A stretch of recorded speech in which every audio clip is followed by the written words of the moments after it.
A warrior can be a beacon of hope for their allies, or a harbinger of fear to all who stand against them. The ultimate goal is to be the last one standing to carry the flag. Only one thing decides who carries that symbol, being the strongest. Throughout history, these warriors earned a special title. A title given only to the pinnacle of strength in each generation. A young woman, Shoichi, stresses the title's importance, but the person she's lecturing clearly isn't listening. He's a massive, shadowy figure dragging her along by a rope. This is Hideo, and he declares today he becomes a flag-bearer. He watches from above, his dream finally within reach. A pirate captain pressures his guide about a valuable relic. The guide, a man named Tile, stakes his life on its worth. But Hideo crashes down, declaring he's not after gold. Tile recognizes him instantly, the Azurian menace. In a flash, Hideo cuts down the entire pirate crew. He appears behind Tile, remembering his dear friend. His monstrous form glares, disappointed in his old ally. He commands Tile to take him straight to the relic.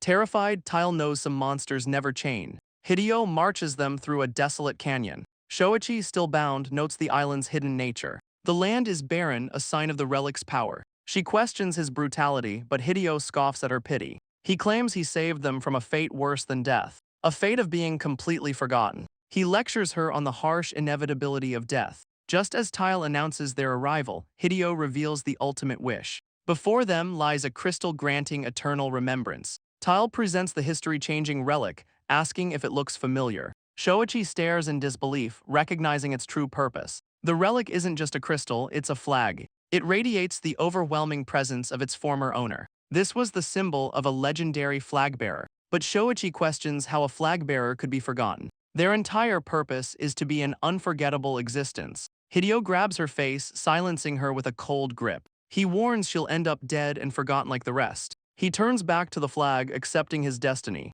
He reaches out, his dream finally within his grasp. He roars his ambition, his destiny just inches away. But a sudden impact shatters his moment of triumph. Hideo and Tile stare, completely caught off guard. In the chaos, Shoichi realizes her bonds are broken. She looks up, bewildered by her sudden freedom. From the crater, a figure rises, crackling with energy. The dust settles, revealing who crashed down from above. A young man with piercing blue eyes stands before them. He looks up, remarking on seeing the sky. His calm expression hints at a hidden purpose. He looks up, confirming the sky is real. A memory flashes, a young Shoichi finds him. She hesitates, a strange feeling taking hold. She cautiously approaches the fallen boy. A narrator recalls being compelled to help him. She offers a hand, asking if he's okay. She introduces herself as Shoichi, asking his name. The boy strikes a pose, admitting he has no idea. He takes her hand, dismissing his forgotten past. But her question triggers a deep, chilling memory. A forgotten voice asks where he came from. A monster's axe swings down to kill him. The brutal impact sends him flying back. Another foe crushes him into the ground. A boy stands over a fallen, red-haired girl. The memory ends and he steps forward. Hideo's axe shatters against his bare hand. A flash of light blinds the monstrous warrior. His pure steel weapon broke on first contact. The boy calmly asks if that was a greeting. Hideo sees his beloved axe completely shattered. Shoichi recalls the impact, like hammering a giant boulder. The monster demands to know who he is. He strikes a pose, cheerfully admitting he has no idea. He looks to the sky, unable to recall a single thing. Shoichi tells him he's forgotten his own name. A name gives you purpose, something never to be forgotten. He thanks her for the help and walks past. He's going to make good on his own words. He steps forward, the ground shattering beneath him. Hideo scoffs at Tile, who declares he's here to stop him. He promises Tile a death no one will remember. Tile accepts this, revealing Hideo exploited his dream. His dream was to record the legends of history. He declares Hideo unworthy of being a legend. As the boy watches, Shoichi gives the man her own name. He proudly accepts his role as the fool who never gave up. Hideo roars and unleashes a final, devastating attack. The blast consumes everything in its path. The dust settles around the monstrous Hideo. Hideo seethes, demanding to know who interfered. The boy swings Shoichi out of the blast's path. He jokes this is the second time he's saved her. He calls her reckless, questioning her suicidal stand. She insists it was a matter of principle, of being true to herself. He smiles, admitting her principled life sounds appealing. He realizes finding his name is the first step to purpose. He proposes a deal. She helps him find his name and he'll help her. Shoichi is stunned, questioning how she could ever help him. He admits he has no idea, but feels she's the only one who can. He vows to take care of the blue monster, but then admits he never thought this far ahead. Shoichi stares, completely baffled by his words. He realizes he has no memory of how to fight. A massive fist slams right into his face. The blow sends a shockwave through the air. Hideo lets out a cruel, triumphant laugh. She screams that he's an idiot who didn't plan at all. Hideo unleashes a storm of destructive energy. Shoichi dubs him Falling Man, but Tile says he's already dead. But Shoichi notes he's tougher than he looks. He just had the worst luck falling here. She wonders if his arrival was truly random. What if his forgotten past is tied to this island? She glances at the relic, a new theory forming. The relic contains memories and he has none. She begs Tile to help her free the crystal flag. But Tile has lost all hope, saying Hideo is unbeatable. Hideo laughs, admitting his ambition got the best of him. He taunts the boy for protecting a coward like Shoichi. The boy asks if she only saw a coward. Hideo is stunned his attack did nothing. The boy rises, sensing something important. He declares Shoichi has an incredible power. She sprints to the relic to repay her debt. She prepares to awaken the crystal's power. She lands a super Shoichi punch on the flag. The impact instantly shatters her knuckles. Despite the pain, she refuses to back down. She unleashes a desperate, all-out barrage. She screams at the stubborn flag, begging it to cooperate. Hideo slams the boy's face down, promising his death. The monster mocks his weakness, asking if he can even fight. He declares the boy is unfit to judge another's potential. But the boy smirks, completely confident in his assessment. He insists he has no doubts about Shoichi's strength. But Shoichi faces a harsh truth: she is too weak. She insists her true power only works underwater. All she needs is for the relic to finally react. She tightens her grip, refusing to give up. The relic holds the memories of a life once lived. She's pulled into a vision, completely overwhelmed. She's floating in a reservoir of forgotten feelings. Before her stands the spirit of the original Flagbearer. The forgotten warrior asks for her name. This isn't just a spirit, it's a living memory. The relic floods her mind with joyous laughter. A man in the vision asks if she's giving up. His gaze is sharp, filled with determination. But the joy is followed by the sting of regret. The spirit reveals all memories are stored here. A warrior's name, their origin, their entire life. Even the painful tales better left forgotten. Hideo mocks the boy, unable to hear his words. The spirit asks if he truly wants to remember. Through the connection, the boy answers, he does. The spirit tells him to simply reach out. He must take hold of his forgotten past. A power fueled by the memories one holds. He reaches for the memories that created him. The spirit commands him to remember his strength. The crystal flag shatters, unleashing its power. A voice from the past makes a solemn promise. The relic flies straight towards the boy. He opens his eyes, a new understanding dawning. Hideo watches in disbelief as the relic chooses him. Shoichi is stunned her desperate plan actually worked. He finally remembers his name, Sei. He claims the relic, taunting the blue monster. It was a gift from the man who created him. Shoichi smiles, realizing the flag was meant for Sei. She's amazed her super punch did nothing at all. Sei insists that her actions helped him remember. It wasn't the punch but the words she spoke. But Shoichi is completely baffled, denying it. He's certain it was her, but she's just glad he's back. She asks if he can fight, but he never could.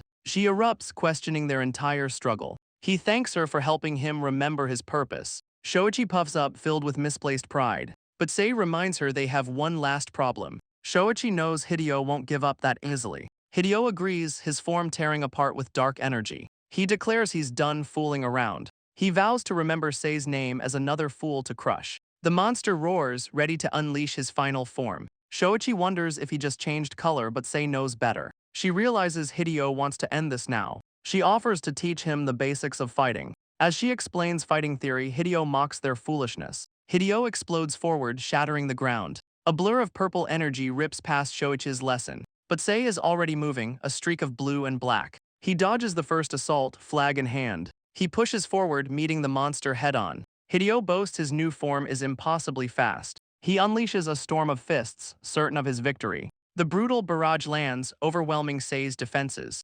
Shoichi watches in horror, stunned by Hideo's speed. She screams at Sei to react as another punch connects. She yells at him to watch his opponent closely. He confirms, his gaze locking onto the monster. She explains he must see where the punches begin. The monster plants his feet, building up his power. That force transfers up through his shoulders and arms. All that power culminates into a devastating punch. The massive fist comes crashing down towards Sei, but Sei's eyes track the incoming blow. He leans back, dodging the punch with ease. The monster stares, shocked he avoided the blow. Shoichi watches in disbelief, realizing he did it. Tile sees it too, the boy is learning fast. Sei considers his next move, flag in hand. He realized Hideo telegraphs every single attack. With this new insight, he explodes into motion. Shoichi yells for him to close the distance now, but Hideo roars that one lucky dodge means nothing. Sei's gaze remains locked, completely unfazed. He weaves through a flurry of purple energy. As Hideo realizes he can't land a single blow,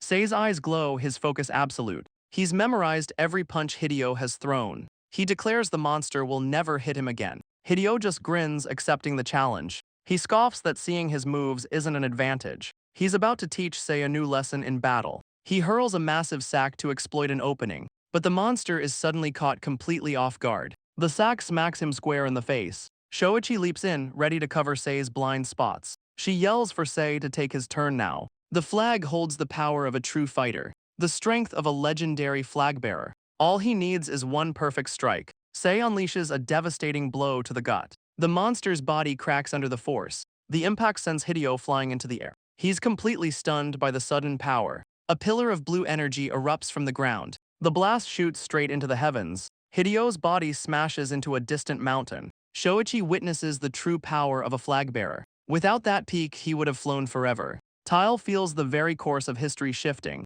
Sei's arrival is a ripple that will become a tidal wave. But he is not the only one to feel this change. Far to the east, two observers watch a great migration. A young woman, Seo, chides her stoic guide, Nelu. Nelu reminds her his job is protection, not servitude. Suddenly, a strange blue relic appears at their feet. Seo's eyes widen with a sudden, intense focus. She looks up, spotting a streak of light in the sky. Her eyes reflect the light as she asks if it's a star. She suddenly bolts, yelling for an emergency dash. Nelu questions her as she scales a steep cliff face. She claims a falling star signals a new era. He scoffs at her legend, but she demands he follow. Back in the present, Sei questions the flag's strange energy. Shoichi explains this power is called an axiom. It's the rare ability to turn memories into strength. Sei plants the flag, processing the new term, axiom. He smiles, knowing its old wielder still protects him. Shoichi realizes Sei must have known the previous flagbearer, but this only raises more questions about his past. She's never heard of a flagbearer with those colors.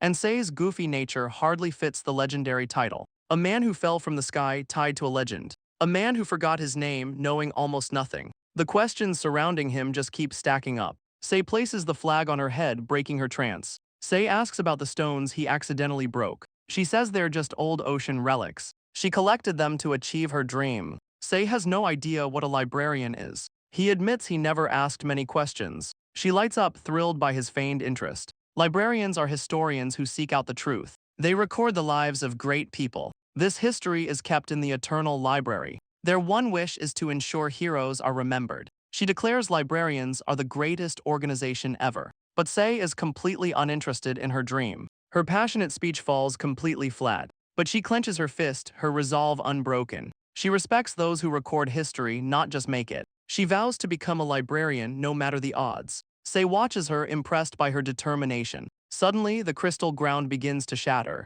Spikes erupt as the entire island tears apart. She realizes the relic was holding the island together. Sei watches as the entire island collapses around them. He looks to the sky, speaking to a familiar spirit. He realizes goals are what drive people forward. From now on, he will move with a purpose. He suddenly declares he's tagging along with Shoichi. He's serious about helping her become a librarian. Shoichi is completely stunned by his offer. She questions his sincerity, but he insists he's serious. With no goals of his own, he'll repay a debt. He explains he forgot everything that mattered to him. He says she was the one who reached out to him. Shoichi dismisses it as a simple, meaningless gesture. But for Sei, that one gesture was enough. He wants to join her and see her dream through. He reminds her they're stronger when they work together. She smiles, calling him an odd one for his trust. But she accepts his offer, clasping his hand. She declares them partners from this day forward. To celebrate, she has a question for him. He asks his new partner what she wants to know. She asks if he can get them off the collapsing island. Tile accepts his fate, ready to be crushed by the island. But Sei yanks him up, refusing to let him accept death. He carries them both, declaring us means all three. But Shoichi realizes something is very wrong. She asks how he's holding the flag, which floats behind him. He acts like it's normal, but she screams that it's not. She calls him an odd one as he leaps through the chaos. She watches him, her expression turning serious. She questions his commitment, but he says they're already partners. She insists their partnership must be a two-way street. Sei reveals he also wants something from the library. He wants to ensure his own father is remembered. He tells her to look behind her to see his father. But Shoichi says nothing, confusing Sei completely. He understands what this means for his past. He realizes his memories were stolen from him. A new resolve hardens within our hero, but he quickly laughs it off, frustrating Shoichi. He says goodbye, taking his first step forward. He vows to see the world his father wanted him to see. A ship approaches the island's rocky remains. A man shouts they are the librarian envoy for the exam, but his companion shoves him, saying no one can hear. A scarred man, Alfil, senses something is wrong. He is torn between his duty and his crew's safety. He makes the call, the island is too dangerous to dock. The ship turns, sailing away from the island. But from a cliff, Sei watches them leave. Shoichi realizes that was their ride, the librarian envoy. But Shoichi smirks, revealing she sent a message. His incredible hearing led them straight to the coast. But Tile confirms their worst fear, the ship is leaving. With swimming out of the question, Sei forms a new plan. Tile and Shoichi share a look of deep concern. Suddenly, Sei wraps them both up in a bundle. She realizes his plan is completely insane. He's going to throw them straight at the ship. The scarred man on the ship just laughs. He tells Sei to aim for him, he'll catch them. Sei launches them, ignoring Shoichi's panic screams. He hurls them across the ocean with incredible force. Shoichi screams as Tile calmly accepts their fate. The human projectile soars towards the distant ship. On board, Alfil prepares to make the catch. His eyes lock onto the incoming bundle. He snatches the pole out of the air with one hand. He complements the throw, two more aboard the exam ship. But he turns his gaze back to the crumbling island. The last remnants of the island sink beneath the waves. Alfil orders the event to be recorded. He declares one candidate is officially dead. Or perhaps 3 casualties, counting his companions. But Shoichi snaps awake, demanding to know who died. She scrambles to her feet, calling out for Sei. She fears he didn't make the final jump. But a pillar of light erupts from the ocean. Sei rockets into the air, very much alive. Shoichi screams his name, overjoyed to see him. He lands perfectly, claiming it was all part of the plan. Shoichi brings up Sei's reckless plan. She smacks him, furious they could have died. She points to Tile, whose soul has left his body. But Sei's attention shifts to something else. Alfil declares the flag belongs to him. Dark energy swirls as he grips the relic. His gaze is cold, filled with absolute resolve. He tenses, ready to defend his claim. His focus is unbreakable, his intent clear. His fingers sharpen into claws, ready for a fight. But Sei yanks the flag back with impossible speed. He snatches it from Alfil's grasp. The scarred man is stunned by his reflexes. His companion asks if he let go on purpose. But Alfil admits he was simply overpowered. He notes Sei wields a powerful relic. A dangerous man has just boarded their ship. The companion suggests investigating but is silenced. Alfil warns that someone is always listening. Elsewhere, a red-haired boy is surprised by his friend's arrival. The red-haired boy asks what crowd he means. A massive sea serpent erupts from the ocean. His companion screams, identifying the sea serpents. Alfil notes that chaos seems to follow Sei. He points to a pulsating red curse on their bodies. These are mesmerants consumed by another's memory. Sei turns to Shoichi, who confirms the terrible truth. A tormenting memory can erase your entire being. Alfil has never seen such madness in a mesmerant. Sei wonders what horror could create such a curse. The curse triggers a memory in the red-haired boy. Elsewhere, 2 figures stand over a bloody battlefield. Nelu confirms this is where the falling star landed. A red-haired woman glances over, recognizing their robes. She's seen their kind before, and Nelu knows they're spotted. She scoffs, realizing librarians still exist in this age. She grins, adding them to her list of things to destroy. Nelu feels the insane bloodlust radiating from her. He orders Seo to stand back, declaring an emergency. His next move depends entirely on the woman's intent. The woman admits she never understood their purpose. The very thought of their mission made her sick. But she offers a deal, help her find Sei. They can die or help her find her little brother. Nelu denies knowing Sei, stating they avoid personal matters. But her overwhelming bloodlust forces him to act. Seo begs him not to fight, but Nelu is resolved. He declares the next move is entirely up to her. Her eye glows as she prepares to give her answer. He sees her intent and vows to fulfill his duty. Nelu explains their oath to record history, not change it. The woman scoffs, saying life is unforgiving. She asks what they do when danger finds them. Their records must reach the library to become history. Nelu vows to protect Seo, refusing to back down. The woman mocks his excuses for breaking his own rules. She tells him to step aside and let her kill them. He refuses, calling her an insane fiend. If embracing the truth makes her insane, so be it. She roars, vowing to burn the world with her rage. An examiner announces the test's new objective: survive. He explains librarians must face danger to witness history. They risk their lives to record the world's story. He challenges them to overcome this crisis and survive. The candidates charge into battle against the sea serpents. Alfil orders his subordinate to protect the ship. He turns his concern focused on one person, but Sei is just goofing off, ignoring Shoichi's advice. A figure steps forward with sudden purpose. A shadowy blur moves with impossible speed. A purple-clad fighter leaps into the fray. He lands a devastating blow on a mesmerant. He scoffs, completely unimpressed by the threat. A woman named Satsana finds the exam too easy. Another candidate notes her flashy fighting style. But not all candidates are warriors, some are terrified. A serpent looms over Tile, who accepts his fate. A red-haired girl rushes to his side, yelling at him. But Tile is ready to welcome death's embrace. She dashes forward, refusing to let him die. She grabs Tile, refusing to let him give up. She tells him not to underestimate her power. Her resolve is absolute as she faces the beast, but the serpent's massive jaws loom over them. Suddenly, a black-clad figure dashes in. A spray of purple blood splatters the air. A warrior with a giant scythe cleaves the monster. He remarks that his help wasn't needed. The scythe wielder lands beside a younger companion. He declares he's come to bring someone back. The warrior Rokuro calls out to Shoichi. The red-haired girl recognizes the name. Sei asks Shoichi if she knows the warrior. The younger boy identifies the scythe wielder as Hideo. He insults Hideo, calling him as ugly as the rumors say.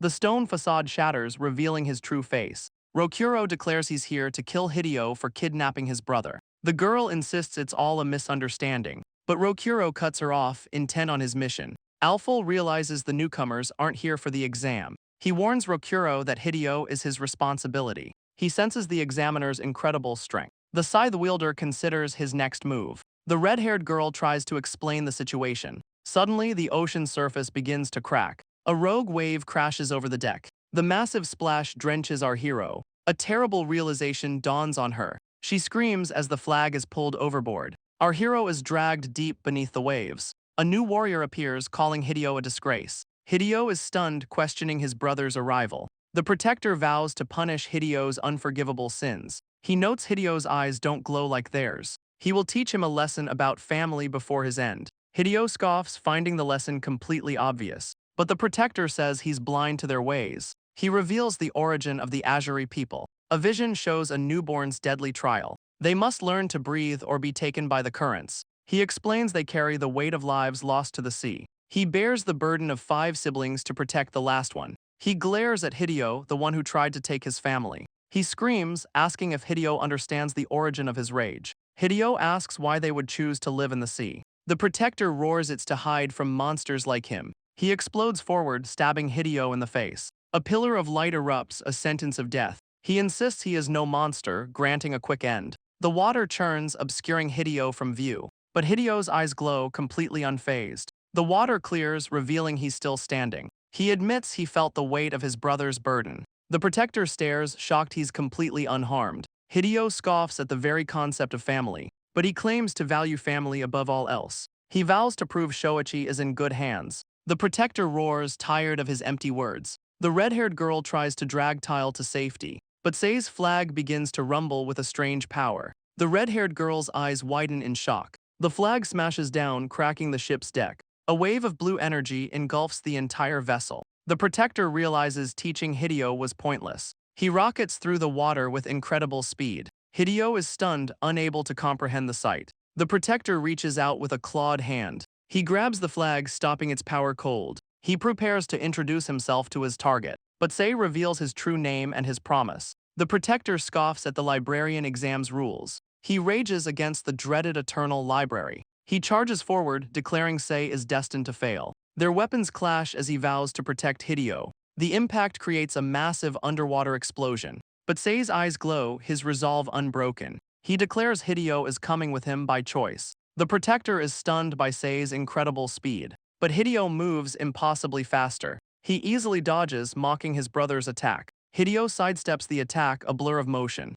The protector's slash rips through the water, sending Sei flying. He mocks Sei's clumsy swings, calling him a fake flagbearer. The title of Flagbearer means nothing to his people as Sei floats helplessly. He accuses Hideo of giving Sei false hope for his dreams. He declares Hideo's dreams were always out of reach. The protector's eye glows with a dangerous light. He scoffs at Hideo's annoyance, revealing his own pure fury. He explodes forward, screaming with absolute rage. Sei recalls his fight with Rokuro, knowing speed alone won't win this. Sei knows the gap is simply battle experience. He recalls Rokuro's counter, a basic he never learned. He wonders why Shoichi is so weak if Rokuro is strong. On the ship, Tile warns her that weakness means death. She agrees as the Protector smashes Sei down. The Protector mocks his inability to protect anyone. Sei pushes himself up, admitting he's still learning. But his opponent declares it's far too late for that. To overcome his weakness, he must experience and learn. He parries the blow, vowing to adapt and survive. The Protector notes Sei finally deflected a blow,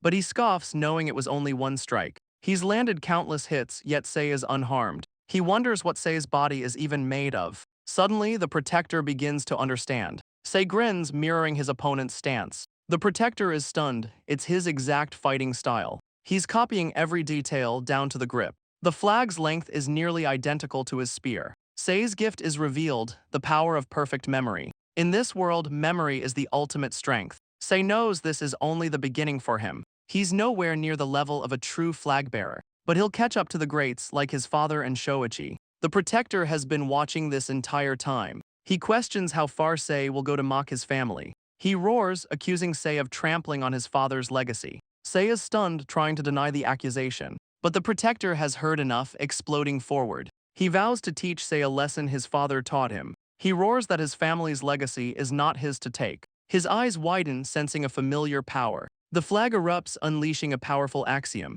The Protector charges, done with empty threats. He will teach Sei the techniques of his father. He screams that none of those memories are his to take. But the feeling from the flag is unmistakable. He unleashes a devastating slash of pure energy. Sei meets the blow head-on with the flag. He manages to block it but feels a strange sensation. The shockwave still powers through his guard. A strange red energy clings to the flag. He feels the crushing weight of his opponent's axiom. The Protector declares he's not a true Azuri. He roars that a surface dweller can't use their legacy. Sei knows he must block the coming attack, but a strange power paralyses his entire arm. He screams that Sei is trampling on his father's legacy. He touches Sei's chest, unleashing a new technique. A red energy spreads, sealing our hero's movements. He grabs Sei's face, unleashing his axiom's power. He hurls both Sei and Hideo into the deep. The force of the blow shatters the ocean floor. The flag is knocked from Sei's grasp, falling helpless. Sei lies stunned on the seabed, completely overwhelmed.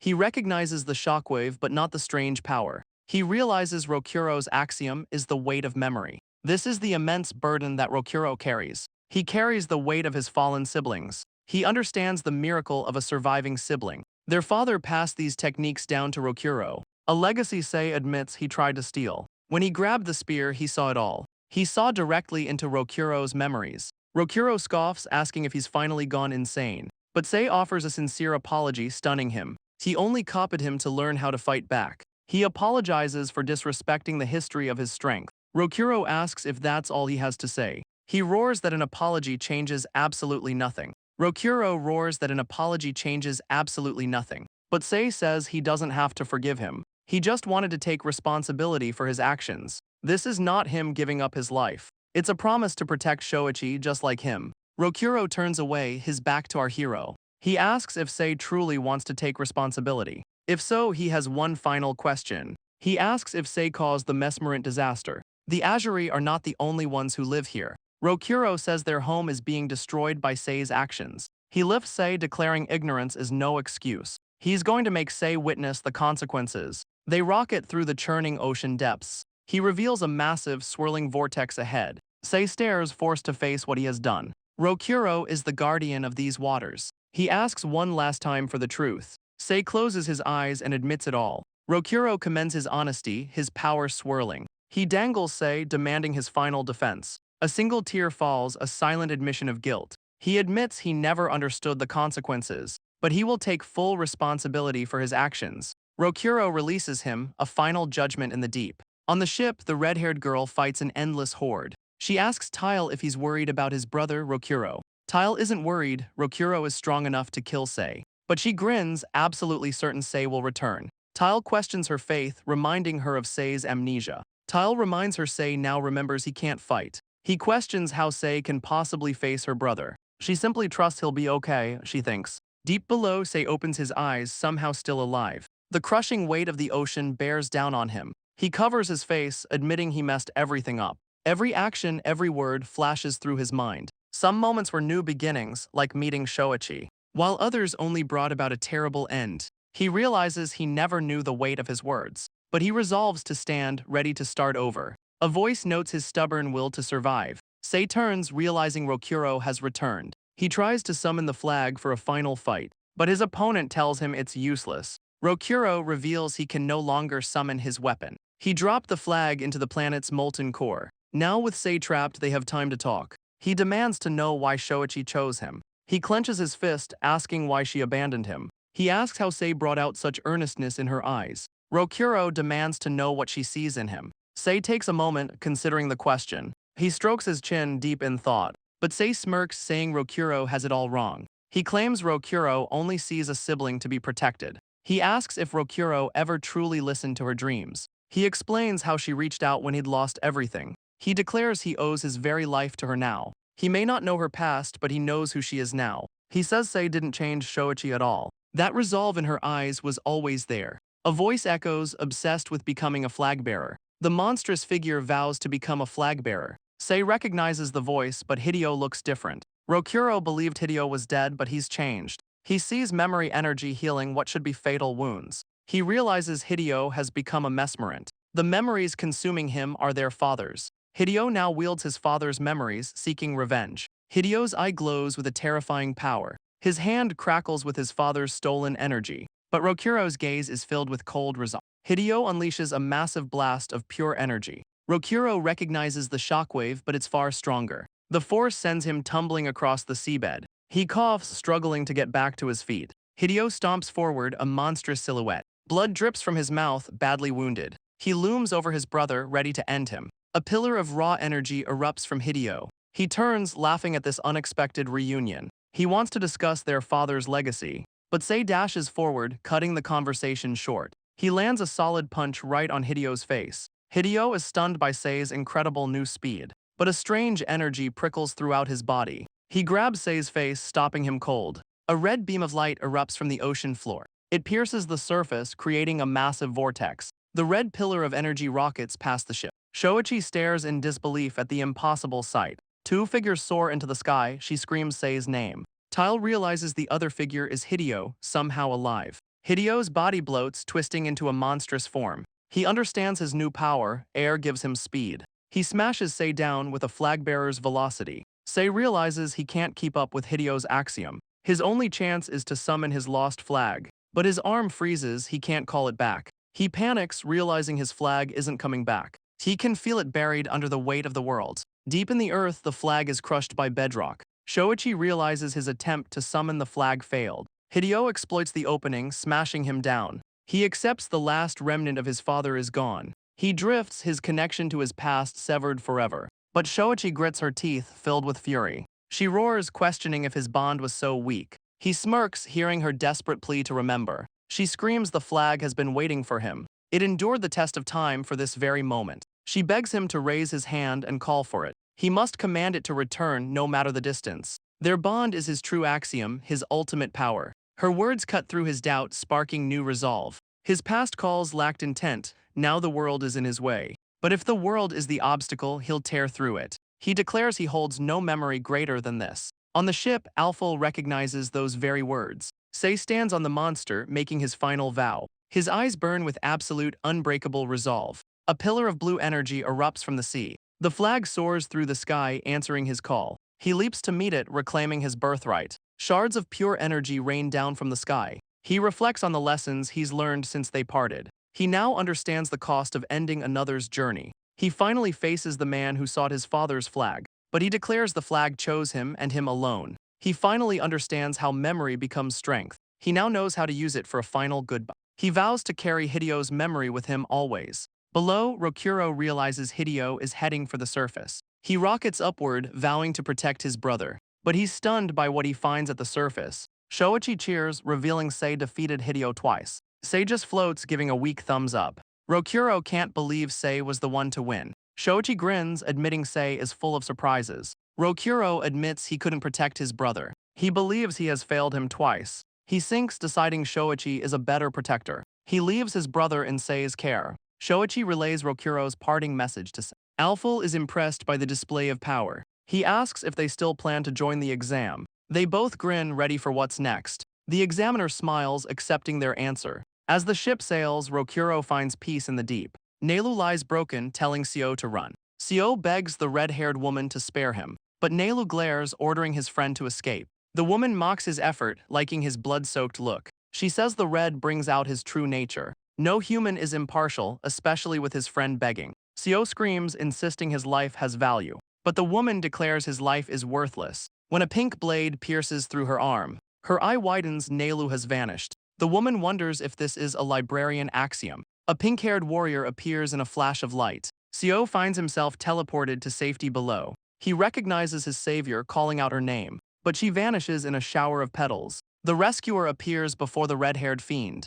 She declares she won't let her harm their members. The woman introduces herself as Eris, but the fiend lunges, ignoring her words. She unleashes a furious slash of pink energy. The fiend mocks her attack, disappointed they can't chat. She notes Eris's serious, beast-like gaze. The fiend laughs, a red glint in her eye. Seo tends to Nelu's wounds, begging him to survive. He assures Nelu that Eris will save them. He looks up, completely stunned by the sight. The fiend unleashes a barrage, trapping Eris in a pillar. But the fiend realizes Eris isn't even fighting back. Eris smirks. The fiend recognizes a librarian's trick. A colossal pink blade erupts as Seo screams her name. Seo panics, but Eris appears completely unharmed. Nelu confirms Eris is alive, but the fiend also fell. But a mere fall can't kill this monster. Seo stares, shocked she's completely unscratched. Eris asks how long the fiend will play this game. The fiend has noticed Eris is only dodging. Every teleport lands her exactly 10 feet away. The fiend asks if that distance can truly stop her.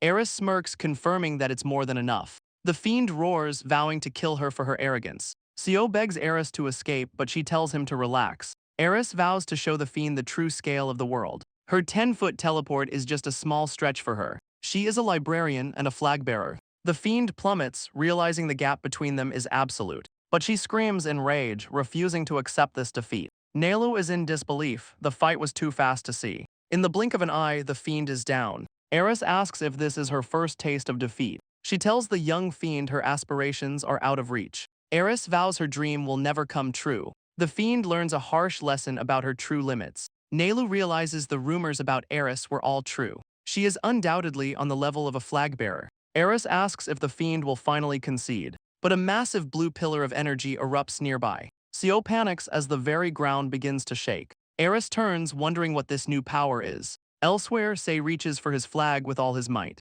Eris glares, thinking the fiend is responsible. The fiend smirks, knowing exactly where Sei is. She pushes herself up, refusing to look weak. Her brother is fighting, and she can't fall behind. Dark energy crackles as she finds new result. Eris scoffs, asking if she needs another reminder. But the fiend reveals her target is behind Eris. She roars that the flagbearer is just in her way. Eris turns, surprised by the strange energy. A massive black portal rips open behind her. Her eye glows with a terrifying new power. Pink energy crackles and shatters violently. Eris is sent tumbling through a crimson void. The fiend's attack shatters Eris's defense. Seo watches in absolute terror from below. The red-haired fiend glares, her power swirling. A single drop of blood falls from her hand, but Eris scoffs, completely unimpressed. Seo is relieved to see she's unharmed, but his relief turns to sudden horror. He screams, realizing Eris is finally bleeding. Eris touches her face, confirming she's bleeding. The impossible has happened, she's been wounded. The fiend stares, having landed a real blow. But instead of anger, Eris erupts into laughter. The fiend is disgusted by her terrible laugh. It's been decades since anyone made her bleed. She admits the fiend reached her, if only for a moment. But the fiend surprisingly declines the challenge. Her laugh was so awful it killed the will to fight. Eris turns to leave, her business here concluded. The fiend admits she can't win, but vows to destroy everything. Eris reveals she has her own list of targets, and she declares Eris is her #1 priority. Eris finds the threat flattering, asking for an introduction. She reveals her name is Ine, vowing to return stronger. Eris promises she will, as her eyes never forget. With her promise made, Ine dashes away. Seo is relieved the fiend is gone, but Eris says they must leave. He begs for a moment, but she refuses. The exam is starting. She wonders if this year's exam will have anyone as exciting. Shoichi asks Sei if he knows his own origins. Sei is taken aback by the sudden question. He cheerfully admits he has absolutely no idea. He only remembers falling from another world. Shoichi listens, a thoughtful look on her face. She tells him he's a good person, surprising him again. She reveals she grew up collecting ancient artifacts. One artifact in particular always stood out to her. It told of a man who fell from the heavens, but he was not a savior, he was a destroyer. The examiner roars that their destination is in sight. They've reached the first stage of the librarian exam. Shoichi dismisses the legend as pre-library fiction, but she knows one thing for sure, she trusts Sei. And the eternal library is where she'll find answers. Suddenly, a streak of light cuts through the air. A white-robed man lands on the ship's railing. Shoichi stares, completely stunned by the intrusion. The examiner demands to know who this visitor is, but the man grabs his face, unimpressed. The man introduces himself as Johann. A man in the crowd recognizes the newcomer. His gaze falls upon Sei's iconic blue flag. He mocks the weapon, calling it an accessory. But Sei's eyes narrow, he knows this man. The examiner warns Johann not to cause trouble, but Johann has already fallen fast asleep. Alfil senses no hostility from the sleeping man. He decides to simply ignore the strange visitor, but Sei drags him along, refusing to leave him behind. Shoichi yells, trying to rally Tile to her side, but Tile reminds her this is her one chance. He tells her to focus on her own ambition. To succeed, she must be willing to abandon him. He declares their alliance is officially over. She turns away, accepting the harsh reality. But Sei understands this is Tile's own kindness. Tile scolds her for still helping the sleeping Johann. She agrees, resolving not to be a burden to Sei. She reflects on the weight of everyone's sacrifices. He knows winning means crushing everyone else's dreams. The exam grounds are filled with determined rivals. Shoichi understands they all share the same resolve. A new group arrives, apologizing for their tardiness. The examiner announces all contestants are now present. A woman with purple hair grins, eager to begin. A scarred man sizes up the late arrivals.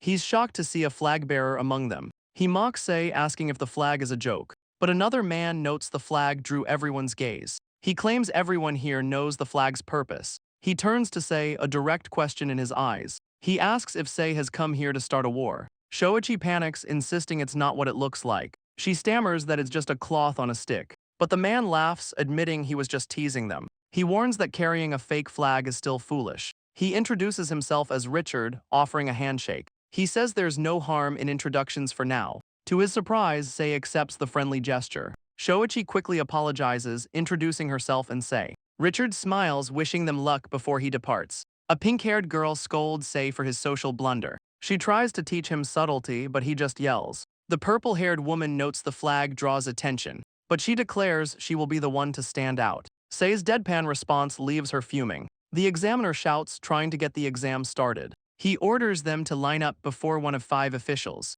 A shadowy figure waits as the rules are explained. The official lists the personal information they must provide. He screams a code, finalizing their entry letter. The contestant must remember it but hates the yelling. All around, officials scream out complex letter codes. Sei realizes he can't answer most of the questions. The official announces they will now split into 5 groups. They must find the door matching their assigned letter. Their massive stone door begins to creak open. The official dashes down a long hall, urging them to follow. He sprints down the corridor, his footsteps echoing. The contestants sprint down the endless corridor. Some are already struggling to keep pace. They finally arrive at the first meeting room. Sei checks on Shoichi, but she insists she's fine. The official announces their group is now assembled. He tells them to size up their competition. But there's no time for proper introductions. The first preliminary exam is about to begin. The rules are simple, a battle royale but no killing. The winner is whoever holds this single orb at the end. The official declares there can only be one winner. He drops the orb, setting a 2-minute time limit. The timer starts the moment it leaves his hand. The contestants are stunned by the sudden start. Chaos erupts as everyone scrambles for the prize. Sei turns to Shoichi, asking for a plan. But she's already locked in, her gaze intense. The crowd descends into a desperate, panicked brawl. A blast of energy cuts through the chaos. A hand intercepts the attack, seizing the advantage. The purple-haired woman bursts forward in a flash of lightning. She grins, certain she'll win any test of pure speed. Her hand reaches out, ready to claim the falling orb. But a stone pillar erupts, lifting the prize high above her. A blue-haired man declares he won't let her win so easily. He reminds them all the librarian exam has just begun. The other contestants see their chance, rushing the new tower. Whoever climbs the pillar first will seize the advantage. A man with yellow-tipped hair prepares to make his move. The lightning girl wonders if she should just destroy it all. The yellow-tipped man blurs past the lightning girl. He channels a surge of raw, crackling power. A single punch shatters the massive stone pillar. The lightning girl fumes, her plan completely stolen. The blue-haired man notes such power is a rare sight. He declares the falling orb is now his prize, but she uses his head as a launchpad. She soars into the air, vowing to be the star. A pink-haired woman calmly counts amidst the chaos. Yuyulin calls their actions thoughtless and messy. With only 2 minutes left, the room descends into chaos. But Yuyulin sees an opportunity in their desperation. A woman named Akarai knows they've lost the bigger picture, but Yuyulin reminds her they still have to enter the fray. Akarai trembles, admitting she's too scared to move. She argues librarians are historians, not combatants. But Yuyulin says the library's enemies have changed too. A hand reaches for the prize, a symbol of their obsession. Yuyulin dashes forward, knowing darkness follows the light. The orb slips away. The library needs warriors, not scholars. Two titans clash, demanding the other yield. The entire battle now centers on these two rivals. The others can only watch, completely outclassed. But an opening won't come, they're too strong.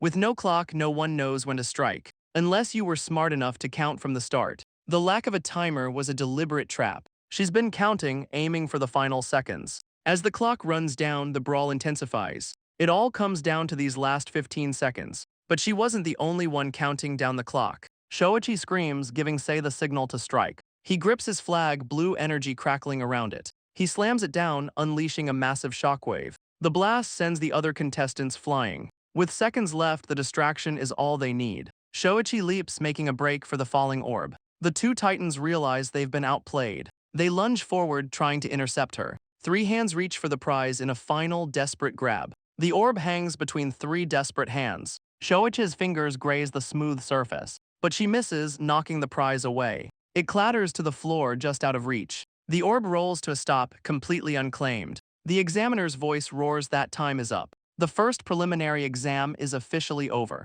Shoichi stares at her trembling hand in horror. The official orders everyone to stand down. He declares that in the end, there is no winner. Shoichi rushes to Sei, blaming herself for the failure. She's crushed by guilt, believing everyone failed because of her. But Yuyulin points out a loophole in the official's words. The rules only specified who would be the winner. There was never any mention of failure for the others. The official confirms the winner would only get a hint. But he tells them to treat this as a warning. The goal was simple, just hold the orb. The simple truth is that every single one of them failed. The true test is just beginning, with no second chances. The official warns them to take this next step seriously. They must form pairs of 2 for the entire exam. A 5-minute timer starts, sending everyone scrambling. Shoichi grins, thinking they're already a team. But Yuyulin realizes the first test's true purpose. It was a showcase to find the strongest contestant. A massive crowd rushes past her, swarming Sei. They all scream, desperate to partner with him. Shoichi realizes their plan has completely backfired.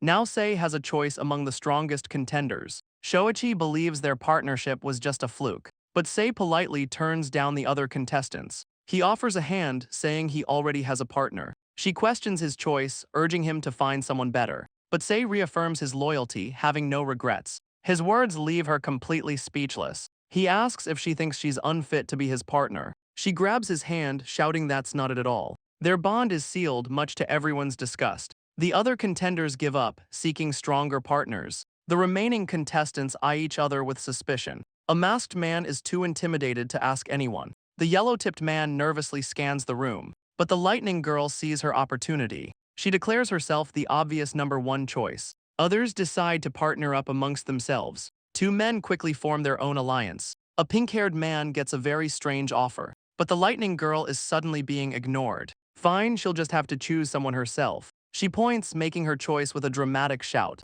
The bandaged man Volnir mumbles in confusion. She claims to know his hidden potential. She saw him fight mesmerants on the ship. Together, she declares they will stand out most. He nods and she takes it as an agreement. Meanwhile, 2 other loners stand against the wall. A boy in a cap suggests they team up. The yellow-tipped man immediately accepts the offer. An awkward alliance forms between the 2 outcasts. Tile introduces himself to his new partner, but his offer is met with awkward silence. The yellow-tipped man admits he has no name. He's surprised when Tile doesn't question it. Tile admits he never cared much for names anyway. The examiner announces the time for pairing is over. Massive stone passageways open all around them. Each pair must now choose their own path forward. He warns them that once inside, there is no escape. Two contestants stare into the darkness, ready for the test. Sei and Shoichi stand before a massive stone door. She notes the strange, colorful design on its surface. Once they enter, the real test begins with no escape. She touches the door, blaming herself for their last failure.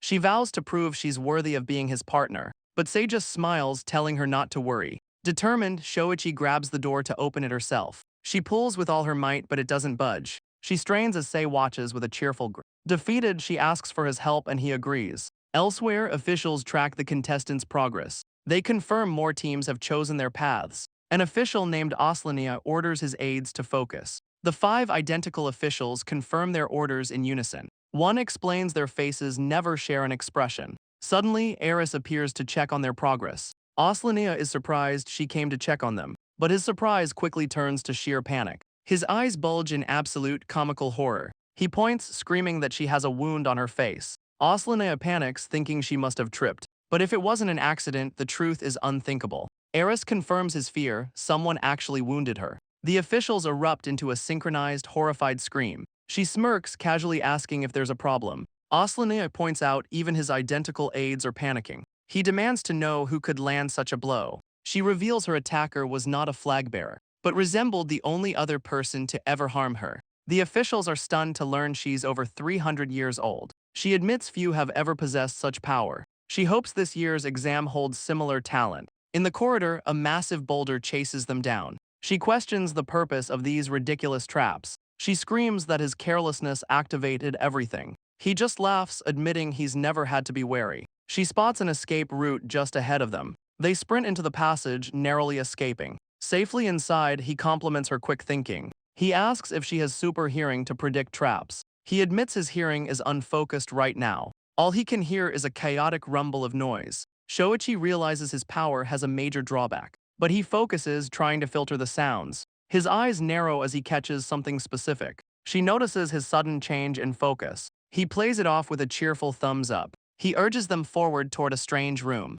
But inside, he knows he heard something important. A familiar sound cutting through all the chaos. Shoichi gasps for air, relieved to escape the endless halls. They stand in a vast chamber with multiple paths forward. Sei counts 8 doors, excluding the one they came from. The floor is also divided into 8 corresponding segments. She asks if the strange pattern holds any meaning. They've faced countless traps but never had a choice. She panics, realizing one wrong choice could be fatal. He knows the wrong door could lead to even greater threats. Overwhelmed, she collapses, questioning the entire test. Sei reminds her this is a test, not a game of chance. A pink-haired man says the answer was already hinted. He believes the orb test held a hidden clue. He deduces the real test is finding that clue. He searches his memory for something unusual. His partner remembers one specific, odd door. The first door they entered had a unique pattern, but his partner can't recall the exact design. The pink-haired man smirks, remembering everything. He recalls the door's 3 distinct circle patterns.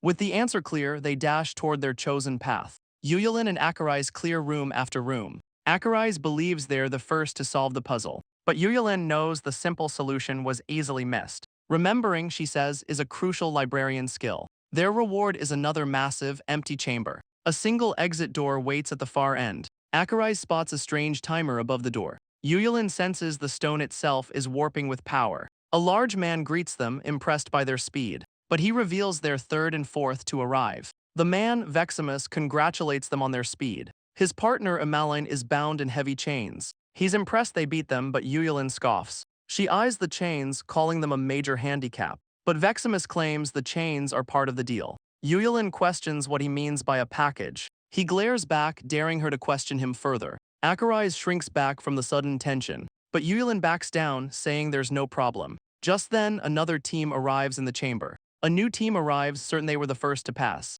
They credit each other for solving the puzzle so quickly, but his celebration dies when he sees the other teams. Veximus mocks them, saying they're a bit too late. The newcomer's eye twitches, his pride wounded. Emaline watches the exchange, still bound in chains. He confronts Veximus, calling him a stonefish head. He demands that the chains be removed from the woman. Veximus glares back, his red eye flaring with rage. Yuyulin confirms the challenge, watching the tension build. The challenger gives him one final warning. He demands that Veximus get the chains off her. Veximus looms over him, refusing to back down. The challenger's eyes narrow with determination. He screams that if refused, he'll do nothing about it. He growls impotently as his partner stands by. Veximus is completely baffled by the non-threat. The man admits he can't force him to do anything, but he vows to free her the moment he sees a chance. Veximus grinds his teeth, enraged by the declaration. Veximus dares him to try, but these chains are a burden she will never escape. Meanwhile, Sei questions Shoichi's hesitation. The first test exposed all of her limitations. She was forced to see her weakness, but refuses to accept it. Sei reminds her that's why they're a team. She thanks him but won't be a burden. She vows to be a reliable partner, not a liability. Veximus scoffs, dismissing the challenger as all talk. Yuyulin sizes up the room, seeing only two real threats. But her gaze shifts to the flag pretender, Sei. She recalls the beast hidden beneath his smile. Veximus sees a cub with uncontrolled power. He suggests they all just get along for now. Yuyulin agrees fighting here has no benefit. But the challenger refuses to cooperate with Veximus. He screams at him to leave the girl and go. Suddenly, a shadowy beast erupts from the floor. The monster lunges forward with blinding speed. But Sei's eyes narrow, his pupils turning to slits. The shadowy beast fully materializes, a horrifying new threat. Sei grips his flag, preparing to strike. Akurei screams, horrified by the sudden ambush. Sei cuts through the monster in a flash, but Veximus ignores the monster entirely.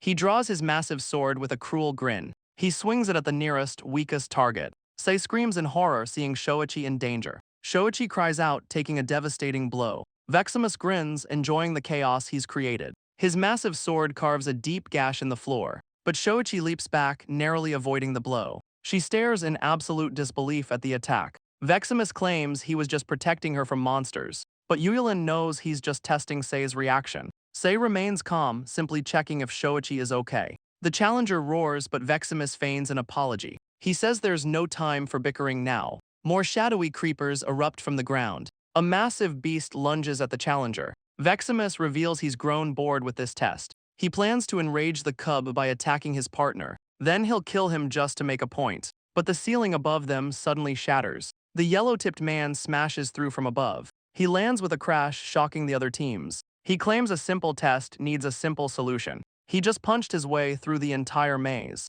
He and Tile now face another set of 8 doors. He admits they just got lucky finding the right path. Tile reveals every wrong door led to a deadly spike trap. He admits he never intended to become a librarian. His old job gave him a purpose, even if he hated it. The yellow-tipped man admits he's completely lost. A strange crystal dangles from his ear. Tile replies that he is lost as well. But if they are lost, they must find their own way. He declares he was made to lead and will do so now. He confirms they've only descended 1 level so far, so their only path forward must be straight down. The yellow-tipped man stands over the chasm he created. He tells Tile to jump, declaring this is their path. But Tile panics, knowing he can't survive the fall. The ceiling suddenly seals itself shut behind him. Sei confirms that Tile is now trapped up there alone. The challenger mocks the man for abandoning his partner, but he just says Tile will figure it out on his own. Veximus notes the arrival of another true monster. He decides to lay low, seeing too many strong rivals. But the challenger isn't done with Veximus yet. His partner tells him to forget Veximus for now. She reminds him the creepers are still spawning. She sarcastically tells him to fight the real enemy. He glares, preparing to make his move. But a bolt of lightning erupts from the exit door.